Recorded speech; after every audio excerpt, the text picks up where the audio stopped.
चलिए polity MCQ में आपका स्वागत है। इसमें हम लोग जो है 15 क्वेश्चंस को देखेंगे कि क्या इसका सही उत्तर है। पहला क्वेश्चन देखिए, India adopted national flag on, और भारत ने राष्ट्रीय ध्वज को कब अपनाया था। तो आपको बताना है। ऑप्शन देखिए 15 अगस्त 1947, 26 जनवरी 1950, 22 जुलाई 1947 और 24 जनवरी 1950। जो इसका सही विकल्प हो जाएगा वो हो जाएगा 22 जुलाई 1947 को नेशनल फ्लैग जो है राष्ट्रीय ध्वज को अपनाया था। देख सकते हैं 22 जुलाई 1947 को इसको एडॉप्ट किया था। चलिए अगला क्वेश्चन पे हम लोग चलते हैं। इंडिया एडॉप्टेड नेशनल एंथम, आपको बताना है कि नेशनल एंथम को इंडिया ने है कब एडॉप्ट किया था। देखिए 26 जनवरी 1950, 24 जनवरी 1950, 15 अगस्त 1947 और 22 जुलाई 1947। ये सारे आपके सामने ऑप्शन है और इसका सही विकल्प आपको बताना है। इसका जो सही विकल्प हो जाएगा वो हो जाएगा 24 जनवरी 1950 को नेशनल एंथम। चलिए अगला क्वेश्चन देख सकते हैं। 24 जनवरी 1950 को एडॉप्ट किया गया था। चलिए अगला क्वेश्चन पे हम लोग चलते हैं। India adopted national song on, आपको बताना है राष्ट्रीय गीत। हम लोगों ने पहले देख लिया कि नेशनल एंथम कब एडॉप्ट किया गया था। अब नेशनल सॉन्ग के बारे में हम लोग देखते हैं कि ये कब एडॉप्ट किया गया था। 24 जनवरी 1950, 26 जनवरी 1950, 15 अगस्त 1947, 22 जुलाई 1947। ये सारे आपके ऑप्शन है और आपको बताना है कि इसका सही उत्तर क्या होगा।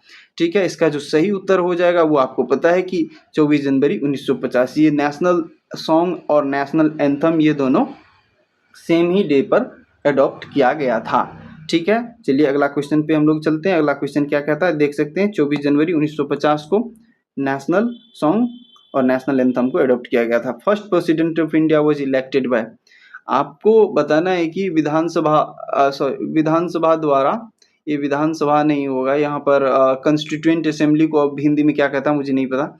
निर्वाचित भारत के प्रथम राष्ट्रपति कौन है। First president elected by assembly, assembly के द्वारा जो है वहां पर वो किसको चुना गया था। तो आपको पता है ये हो जाएगा डॉक्टर राजेंद्र प्रसाद, ऑप्शन सी। ठीक है, देख सकते हैं और ये कब 24 जनवरी 1950 को इसको इलेक्ट किया गया था।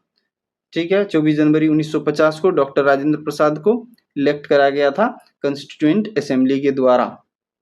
ठीक है, चलिए अगला क्वेश्चन हम लोग चलते हैं। इंडिया रेटिफाइड कॉमनवेल्थ मेंबरशिप, आपको बताना है कि इंडिया ने जो है कॉमनवेल्थ मेंबरशिप को कब, 1947, 48, 49, 50, ये सारे आपको ऑप्शन है और आपको बताना है कि इसका रेटिफिकेशन कब हुआ था। तो कंस्टिट्यूएंट असेंबली के द्वारा ये कब करा गया था, ये 1949 में। इसका सही विकल्प हो जाएगा कॉमनवेल्थ को रेटिफाई किया था। चलिए अगला क्वेश्चन को देखते हैं। मई 1949 में, थोड़ा मई 1949 है मई में।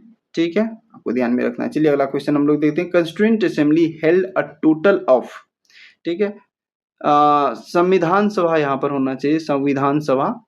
ठीक है, हाँ सही है। संविधान सभा जो है constituent assembly held a total of, कुल कितने सत्र में आयोजित किए गए थे ये आपको बताना था। 9 सेशन हुआ था, 10 सेशन, 11 सेशन और 12 सेशन। ये आपको बताना है कि इसमें टोटल कितने सेशन हुए थे। जो इसका सही विकल्प हो जाएगा वो हो जाएगा 11, टोटल 11 सत्र, 11 सेशन कंस्टिट्यूएंट असेंबली का हुआ था। चलिए अगला क्वेश्चन पे हम लोग चलते हैं। Maker consider the draft for, संविधान निर्माता जो है निर्माताओं ने मसौदे पर विचार किया। कंसिडर ड्राफ्ट फॉर, जो ड्राफ्ट है उनके लिए कितना समय लगा था। ठीक है, ड्राफ्ट के लिए कितना, 114 डेज, 124 डेज, 94 डेज, 104 डेज, ये आपको बताना है कि इसमें कितना समय लगा था।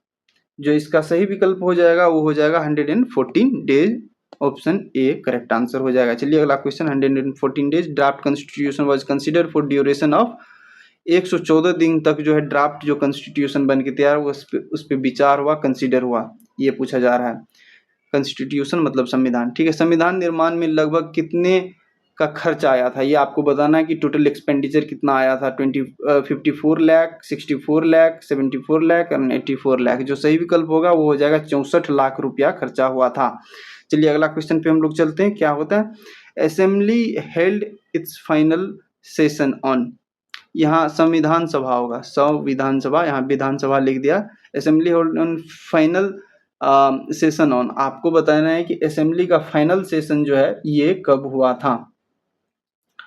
तो 24 जनवरी 1950, 25, 26, 27 और 15 अगस्त 1950, ये सारे आपके ऑप्शन है। जो इसका सही विकल्प हो जाएगा वो हो जाएगा ऑप्शन ए 24 जनवरी 1950 को ये फाइनल सेशन था। देख सकते हैं 24 जनवरी 1950 को संविधान सभा का फाइनल सेशन था। ठीक है, did not expire but became the provisional parliament. The assembly did not expire but became the provisional parliament from जनवरी 1950। ठीक है, चलिए यूनियन पावर कमिटी हेड, आपको बताना है यूनियन पावर कमिटी का जो संघ शक्ति समिति के अध्यक्ष कौन थे। यूनियन पावर कमिटी जो थे उनका Sardar Patel, doctor B R Ambedkar, Rajendra Prasad, Jawaharlal Nehru. जो इसका सही विकल्प हो जाएगा वो हो जाएगा ये जवाहरलाल नेहरू जी जो है यूनियन पावर कमिटी के हेड थे। चलिए अगला क्वेश्चन पे हम लोग चलते हैं। अगला क्वेश्चन क्या कहता है, यूनियन कॉन्स्टिट्यूशन कमिटी हेड, आपको बताना है कि यूनियन कॉन्स्टिट्यूशन संघ संविधान समिति के प्रमुख कौन थे। Jawaharlal Nehru, Sardar Patel, doctor Rajendra Prasad, doctor B R Ambedkar और जेबी कृपलानी। ये सारे आपके ऑप्शन है और आपको सही विकल्प देना है और ये है ऑप्शन ए। ठीक है, जवाहरलाल नेहरू थे। चलिए अगला क्वेश्चन क्या कहता है, प्रोविंशियल कॉन्स्टिट्यूशन कमेटी का चेयर, जो प्रोविंशियल कॉन्स्टिट्यूशन कमेटी का चेयर है वो कौन था। प्रांतीय संविधान समिति के अध्यक्ष कौन थे। ऑप्शन देखिए, Jawaharlal Nehru, Sardar Patel, doctor B R Ambedkar, Rajendra Prasad. जो माफ कीजिएगा, इसका जो सही उत्तर हो जाएगा वो हो जाएगा सरदार पटेल, इसका सही उत्तर हो जाएगा। देख सकते हैं सरदार पटेल जो है प्रोविंशियल कॉन्स्टिट्यूशन कमेटी के का जो चेयरमैन थे, ये अध्यक्ष सरदार पटेल थे। चलिए जो देखिए ड्राफ्टिंग कमेटी का हेड कौन थे, आपको बताना है ड्राफ्टिंग कमेटी का हेड वो कौन था। इसका जो सही आंसर हो जाएगा वो डॉक्टर बी आर अम्बेडकर। ये सबको पता है, आसान क्वेश्चन है, बार बार क्वेश्चन ये एग्जाम में देखे गए हैं। चलिए डॉक्टर बी आर अम्बेडकर, देख सकते हैं drafting committee was most significant committee interested with preparing the draft. जो ड्राफ्ट तैयार करने का जिसको काम कार्यभार दिया गया था वो कौन था, ड्राफ्टिंग कमेटी को। और इसको कौन लीड कर रहे थे, डॉक्टर बी आर अम्बेडकर। ठीक है, जो advisory committee on the right minority right है, आपको बताना है advisory committee on minority right जो है, इस पर इस कमेटी का जो मेंबर थे, जो सलाहकार समिति है, इसके अल्पसंख्यकों पर ये किसके द्वारा लीड किया जा रहा था, आपको बताना है। Advisory committee on right minority right, Jawaharlal Nehru, Rajendra Prasad, J B Kripalani, Sardar Patel. जो इसका सही उत्तर हो जाएगा वो आपको पता है, ये सरदार पटेल के द्वारा ये किया जा रहा था। ऑप्शन डी जो है सही आंसर हो जाएगा। ठीक है, ऑप्शन डी करेक्ट आंसर हो जाएगा। चलिए अगला क्वेश्चन पे हम लोग चलते हैं।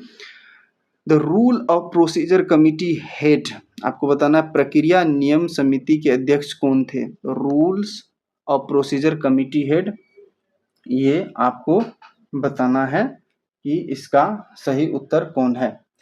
देखिए Jawaharlal Nehru, Rajendra Prasad, B R Ambedkar, S E Mukherjee. जो इसका रूल ऑफ प्रोसीजर कमेटी थे, इसका डॉक्टर राजेंद्र प्रसाद जो है सही उत्तर हो जाएगा। चलिए डॉक्टर राजेंद्र प्रसाद ये सही विकल्प है। चलिए अगला क्वेश्चन पे हम लोग चलते हैं। Thank you very much, question ही खत्म हो गया है ना। तो टोटल हम लोग कितना क्वेश्चन, 15 क्वेश्चन था और उसको हम लोग निपटा चुके हैं।